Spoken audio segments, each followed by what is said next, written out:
É uma alegria estarmos juntos para meditarmos na palavra de Deus. Nós estamos no mês de novembro, nesta série Eis-me Aqui, os desafios que Deus nos lança, nos coloca para servi-lo, para sermos úteis e frutíferos na sua obra.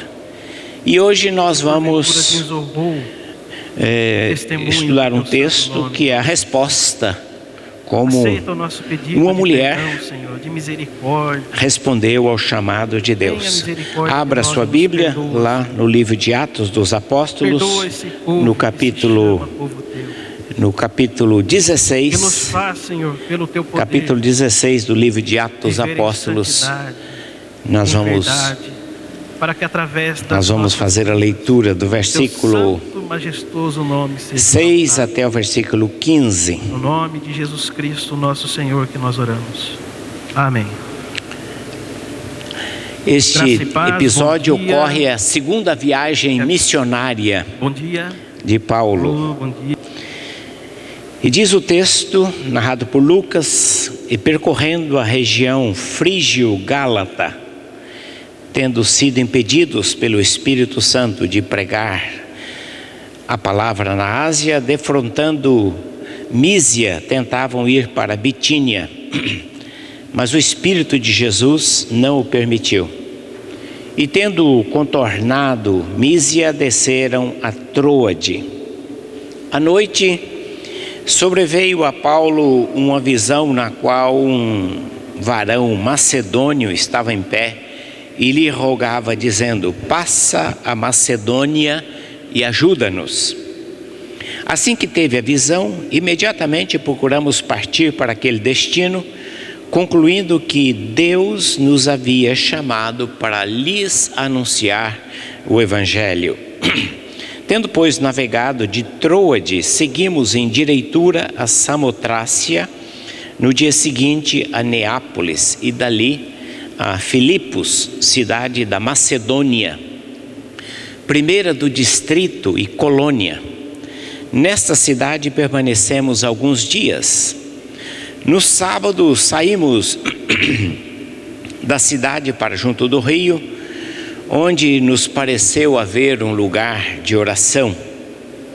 E assentando-nos, falamos às mulheres que para ali tinham concorrido.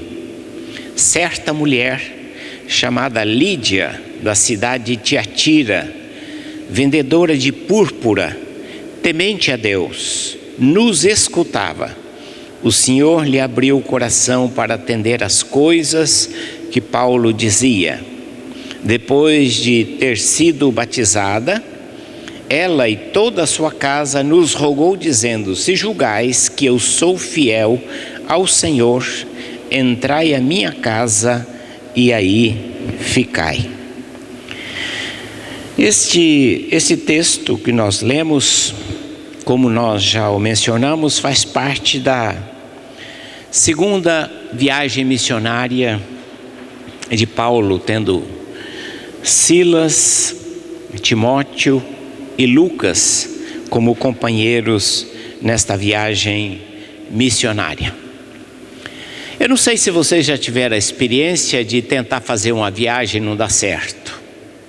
Ou às vezes perdeu o ônibus, perdeu o avião, o ônibus não vinha, atrasar, ou acontecer algum engarrafamento, alguma coisa que você não chegou a tempo e você perdeu. O avião perdeu o ônibus, perdeu a carona, e aquele dissabor que você planejou ir, mas não deu certo. Aliás, até um tempo atrás, eu vi uma história interessante de um cidadão que ia tomar o avião em Congonhas, em São Paulo, e ficou preso no engarrafamento. E ele ficou muito aborrecido, porque não pôde chegar a tempo do avião partir. Mas vocês sabem, ele foi salvo por aquele engarrafamento, porque o avião caiu. Então, o dissabor se transformou numa coisa alegre. Eu não sei o que aconteceu com Paulo aqui, que tentava entrar na região da Ásia. Ele estava na Ásia, onde é a Turquia hoje.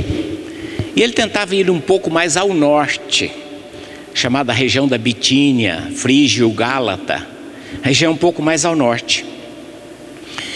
Mas ele não conseguia. Eu não sei se ele não achava passagem, se ele perdeu o avião, se ele perdeu a carona, se o ônibus quebrou, se o jumento não foi aparelhado a tempo, se a caravana de camelos não estava adequada. Eu não sei o que aconteceu. Se o passaporte tinha vencido, eu não sei. O fato é que a Bíblia, Lucas diz que ele tentou por 2 vezes, mas não conseguiu. E no entanto, Paulo parece que não ficou muito aborrecido, porque naquela noite ele entendeu que era Deus que estava impedindo, por alguma razão. E Lucas não explica o porquê que Deus estava impedindo. E naquela noite ele teve uma visão, um sonho, no qual então aquele jovem dizia: passa a Macedônia e ajuda-nos. E se você olhar no mapa, nas nossas Bíblias sempre tem um mapa, você vai ver que a região, ele estava na Ásia, e é um pequeno mar, uma pequena travessia, é o mar Egeu, o qual ele atravessou e chegou na Europa. E atravessando, então chegou numa primeira cidade, Neápolis, depois andou um pouco mais adentro e chegou em Filipos. Filipos era uma cidade grega, fundada por Filipe, o pai de Alexandre o Grande.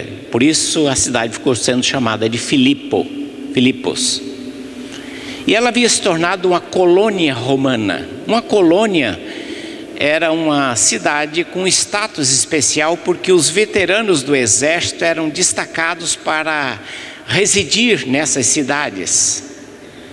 Eram cidades que haviam adquirido um certo status, então ali o padrão de vida, a língua, tudo era do Império Romano. Então algumas cidades tinham esse status, e Filipos era desse tipo de status, dessa condição. E Paulo e Silas então, chegando em Filipos, como sempre faziam nas demais cidades onde eles chegavam, eles procuravam a sinagoga por conta do passado, dos vínculos comuns com os judeus. Mas não havia sinagoga em Filipos. Para que houvesse uma sinagoga numa cidade, precisava haver pelo menos 10 homens judeus. E em Filipos certamente não havia. Então eles procuraram, como também nessas circunstâncias era possível, locais de oração, onde judeus se reuniam, onde não houvesse sinagogas. E geralmente esses locais eram à beira dos rios. E ele então foi procurando e encontrou um lugar de oração, onde havia um grupo de mulheres. E ali naquele grupo de mulheres, ele então começou a falar e começou a pregar. E ali estava, entre aquele grupo de mulheres, uma mulher procedente da Ásia, da cidade de Tiatira. E esta mulher, provavelmente rica, porque ela comercializava um produto caríssimo, a púrpura. A púrpura era uma tintura, mas era uma tintura muito cara. E esta tintura era aplicada a alguns tecidos. Então somente pessoas de posses elevadas que poderiam comprar tecidos tingidos com púrpura. E esta mulher era comerciante, talvez ela era da cidade de Tiatira, onde havia um grande centro de tinturaria, de produção desta tintura. E ela talvez tivesse um entreposto comercial em Filipos. E a Bíblia diz que esta mulher rica, comerciante, era temente a Deus. E ela começou a ouvir a palavra. E Lucas diz que Deus abriu a mente, o coração, o entendimento de Lídia para as coisas que Paulo dizia. E aqui é interessante que mais uma vez Lucas, nós já vimos isso aqui domingo passado, analisando o episódio de Maria, Lucas concede um protagonismo especial às mulheres, tanto no Evangelho de Lucas quanto no livro de Atos. Ele chama a atenção da igreja, lembrando a igreja que Deus também usa mulheres, Deus fala com mulheres, mulheres também servem ao Senhor, mulheres também têm dons, mulheres também têm uma vocação, mulheres também têm uma missão. Ele faz questão de chamar a atenção da igreja, de mostrar para a igreja que Deus também deseja incluir as mulheres, contrariando uma tendência muito forte do judaísmo que excluía as mulheres. Como nós mencionamos domingo passado à noite, todo judeu ortodoxo, piedoso, orava de manhã a seguinte oração: graças te dou, ó Deus, porque eu sou judeu e não sou gentio. Graças te dou porque eu sou livre e não sou escravo. E graças te dou, ó Deus, porque eu sou homem e não sou mulher. Era assim que o judeu considerava as mulheres, culpando as mulheres, por causa de Eva, de toda a desgraça no mundo. Esta era a mentalidade judaica na época de Jesus. E Lucas está resgatando isto. E ele está dizendo aqui: uma mulher piedosa, temente a Deus, abriu, a sua mente foi aberta, ela escutava. E de fato Lídia se tornou a primeira cristã na Europa. A primeira membro da igreja de Filipos foi uma mulher. A primeira convertida na Europa. E Lucas faz questão de mostrar este episódio. E nós aprendemos muitas coisas com Lídia. E uma das coisas que nós aprendemos com Lídia nesse episódio, que nós queríamos, é que em Lídia nós vemos aqui uma mulher com o coração aberto, temente a Deus. Provavelmente ela é de origem judaica, provavelmente. Mas pessoas tementes a Deus, o que Lucas está dizendo, pessoas tementes a Deus ouvem a palavra de Deus. E há outros episódios que Lucas cita como pessoas tementes a Deus. É o caso de Cornélio. Cornélio era temente, não era ainda um convertido, mas era temente a Deus, buscava ansiosamente, desejava, buscava o Senhor, sem saber exatamente como e o que exatamente que ele precisava para relacionar-se com Deus. Cornélio era um homem temente a Deus. Por isso Deus envia o anjo e diz: vai chamar Pedro para Pedro te explicar o Evangelho. Lucas também menciona um outro homem temente a Deus em Corinto, que acolheu a palavra de Deus. Quando os judeus na sinagoga em Corinto rejeitaram o Evangelho, aquele homem temente a Deus acolheu a palavra e acolheu a Paulo e os seus companheiros. Lucas diz que o Senhor lhe abriu o coração. E aqui nós vemos a conjugação de dois episódios. O Espírito, o mesmo Espírito que havia impedido que Paulo pregasse em outras regiões da Ásia, o Espírito conduziu para a Europa. E esse Espírito que conduziu abre o coração, abre a mente. Mas para que o Espírito abra o coração, abra a mente, é preciso haver também pregação da palavra. Então nós vemos aqui essa conjugação, o Espírito e a palavra. O Espírito atua, o Espírito abre, o Espírito convence, mas é preciso que a palavra seja pregada. Porque se não houver quem pregue, como crerão? Porque a fé vem pelo ouvir, e ouvir a palavra de Deus. Quando você ouve a palavra de Deus, você está dando oportunidade para que Deus acrescente fé ao seu coração. O grande pregador Moody, um grande avivalista do século XIX, ele dizia: eu orava e orava insistentemente, pedindo que Deus aumentasse a minha fé.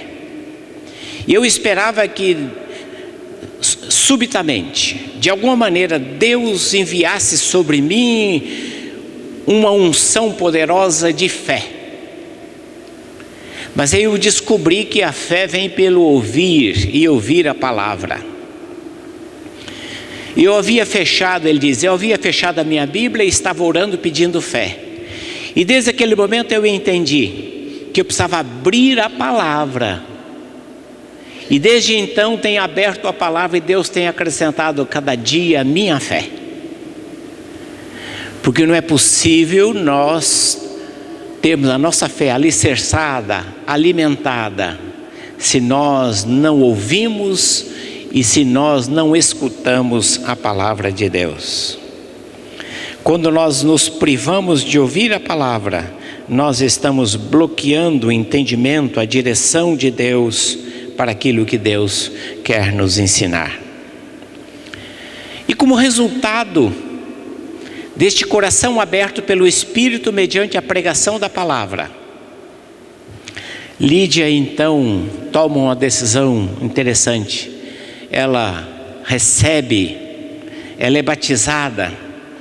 E a primeira reação de Lídia após o seu batismo, ela insiste com Paulo: se vocês se julgam dignos, venham na minha casa, fiquem na minha casa. Ela entendeu o primeiro desafio da fé, que uma vez que você crê, Deus nos chama para servir. Lídia entendeu que agora, salva, ela precisava responder com gratidão, com serviço, com atitudes, à salvação recebida. E ela abriu a sua casa. As portas da sua casa foram abertas para a pregação do Evangelho. É interessante esta observação de Lucas. É a resposta concreta de quem crê. E se nós olharmos o ministério de Jesus, a vida de Jesus, como Jesus adentrou as casas.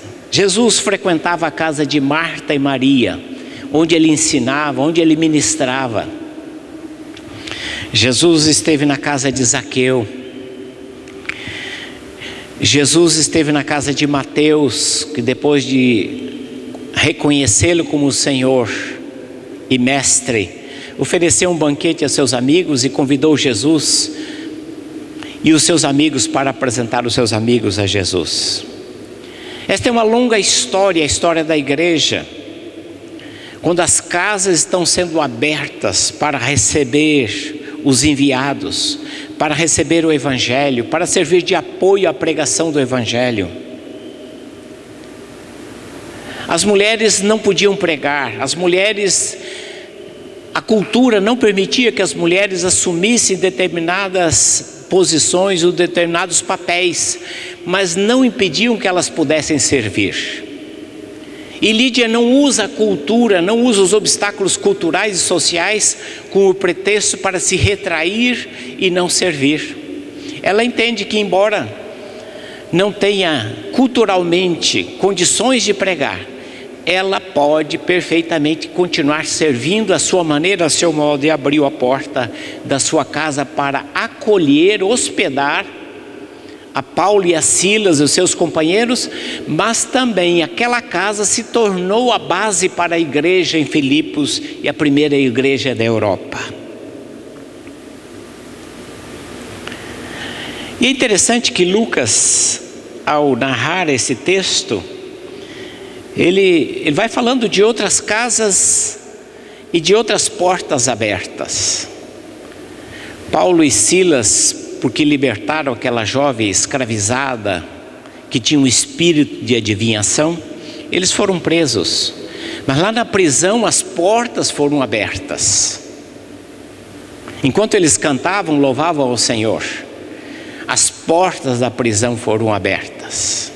E o carcereiro, diante daquele fato, tentou se matar, e Paulo impediu, evangelizou o carcereiro lavou as feridas e os levou para a sua casa, o carcereiro também abriu as portas da sua casa para receber no meio da noite a Paulo e a Silas. Colocou a mesa e ele manifestava grande alegria por receber aqueles homens e o Senhor Jesus na sua vida. A casa do carcereiro também foi aberta. As portas da casa do carcereiro também estavam abertas para acolher a mensagem do Evangelho e para acolher aqueles que proclamavam o Evangelho do Senhor Jesus Cristo. Você pensa, mas isso é uma coisa tão pequena? Isso é um gesto tão pequeno? O que isso significa? Isso significa que este coração aberto, esta casa aberta, abriu as portas para a pregação num continente. A Europa começou a ser alcançada a partir da cidade de Filipos. É impressionante como essas pequenas coisas feitas em nome do Senhor Jesus, para o Senhor Jesus, por causa do Senhor Jesus, essas pequenas coisas, esses pequenos gestos, eles têm um impacto multiplicador. O trabalho missionário teve apoio em Filipos por conta desta mulher, e ele começa a se expandir, e ele começa a se estender pela Europa. Depois de Filipos, Paulo desceu pregar em Tessalônica, Bereia, Atenas, Corinto, Roma, Europa, América, e chegou no Brasil e chegou em Sorocaba. A pregação do Evangelho chegou até nós. Veja essa sucessão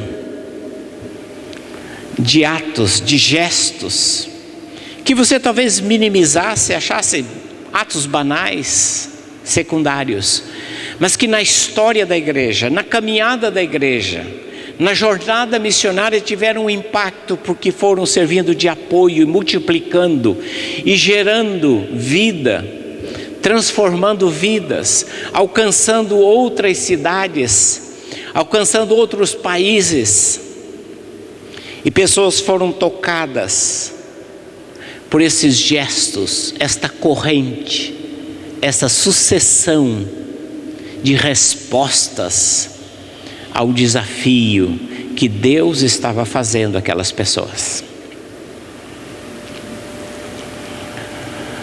Algum tempo atrás eu estava lendo a história da implantação do Evangelho no Ceará.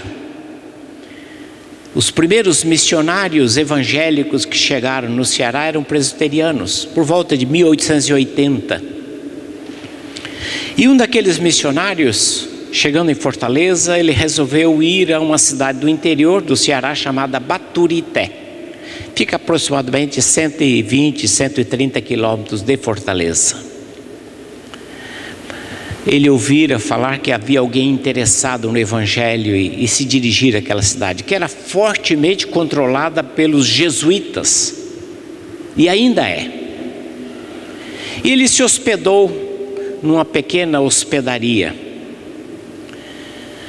E o padre, como fazia, era muito comum naquela época, impedindo a pregação do Evangelho, mandou alguns valentões lá naquela hospedaria para desafiar aquele missionário.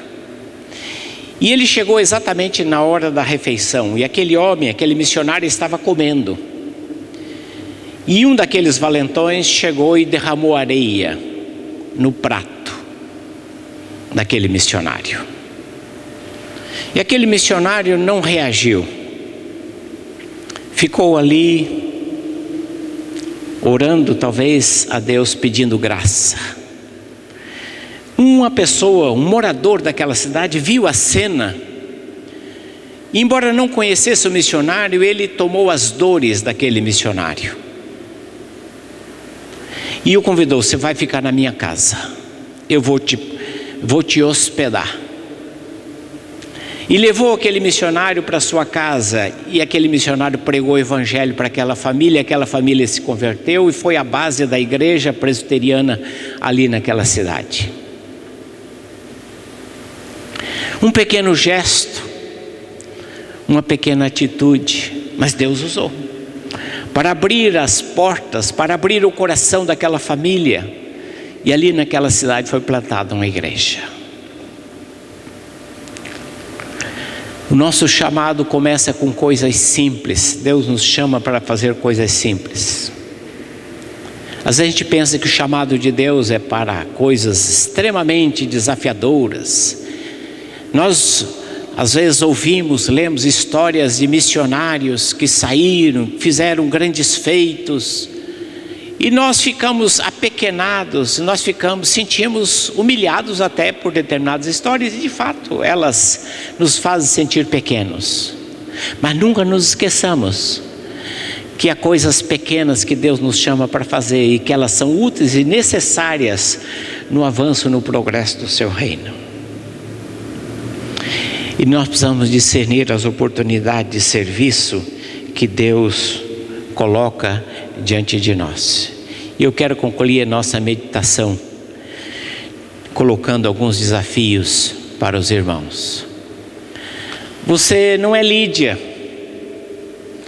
não é comerciante de púrpura, não é comerciante, não mora na Ásia, não está trabalhando na Europa. Mas é preciso que você se lembre, e eu queria deixar alguns desafios. A primeira pergunta eu gostaria: a sua casa, ela é disponível ou a sua casa é inacessível em termos de pregação do Evangelho? A casa que você reside, que Deus te deu, que te serve de abrigo, que é presente de Deus, que é graça de Deus para você, e que Deus na sua soberania plantou você naquele bairro, naquela localidade, naquela vizinhança. Isso é soberania de Deus. Você não mora ali por acaso, você não está ali por acidente, mas há um propósito de Deus. Talvez você não tenha percebido ao longo da história, da caminhada, o propósito de Deus que te guiou, te conduziu e te plantou naquele bairro, naquela localidade. E Deus tem um plano, e Deus tem um projeto para você, para a sua casa. E a pergunta que nós fazemos para você nesta manhã: a tua casa é disponível, ela está aberta, acolhendo? É possível a partir da tua casa as pessoas ouvirem o teu testemunho, presenciarem a tua conduta, presenciarem o teu modo de ser, e o teu coração, a tua disposição estão abertos para que ali se torne um lugar onde pessoas possam também ouvir a palavra de Deus e serem abençoadas? Ou a tua casa é simplesmente uma fortaleza inacessível que ninguém chega e ninguém é capaz de se aproximar de você, porque não vê sinais e não vê a possibilidade de se aproximar de você? Você entra, não cumprimenta ninguém, sai, não cumprimenta ninguém, não conhece os vizinhos e não está nem aí para os seus vizinhos. A história de Lídia é uma história que nos deve levar a perguntar se onde moramos nós estamos com a mesma disposição, a mesma disponibilidade, que aquele lugar se transforme num instrumento nas mãos de Deus para a pregação e proclamação do Evangelho. Quais são as oportunidades que nós temos para servir? O que Deus tem colocado diante de nós? Lídia entendeu: a minha casa é o que eu posso fazer agora.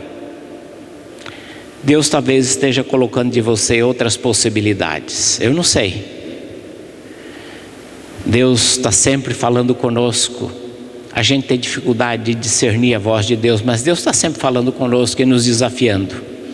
Quais são as oportunidades que Deus está colocando de você para você servir? Onde você está, onde você foi plantado, as suas possibilidades, com as suas limitações, com as suas qualificações, com os seus relacionamentos. Quais são as oportunidades para servir?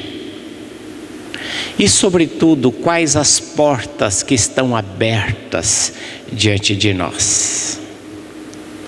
Você já se perguntou se há pessoas no teu círculo de relacionamento que são tementes a Deus, mas que ainda não entenderam o Evangelho?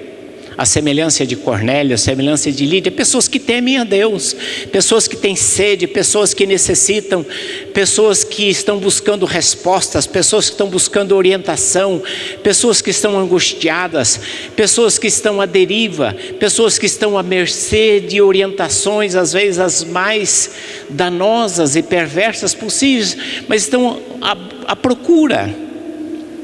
Deus coloca pessoas no nosso caminho, pessoas às vezes tementes a Deus, ansiosas, sedentas, famintas, carentes.